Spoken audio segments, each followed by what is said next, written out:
I frankly think that crisis initiation is really tough. And it's very hard for me to see how the United States president can get us to war with Iran. Which leads me to conclude that if, in fact, compromise is not coming, that the traditional way of America gets to war is what would be best for U.S. interests.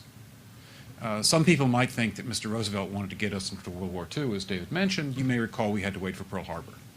Some people might think Mr. Wilson wanted to get us into World War I. You may recall he had to wait for the Lusitania episode. Some people might think that Mr. Johnson wanted to send troops to Vietnam. You may recall he had to wait for the Gulf of Tonkin episode. We didn't go to war with Spain until the until the Maine exploded. And may I point out that Mr. Lincoln did not feel he could call out the Federal Army until Fort Sumter was attacked, which is why he ordered the commander at Fort Sumter to do exactly that thing which the South Carolinians had said would cause an attack. So if, in fact, the Iranians aren't going to compromise, it would be best if somebody else started the war.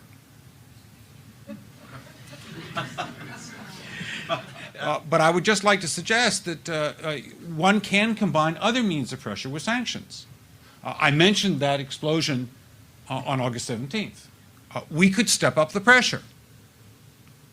I mean, look, people, Iranian submarines periodically go down. Someday one of them might not come up. Who would know why? We can do a variety of things if we wish to increase the pressure. I'm not advocating that, but I'm just suggesting that this is not a either-or proposition of, it's just sanctions has to succeed or other things. We are in the game of using covert means against the Iranians.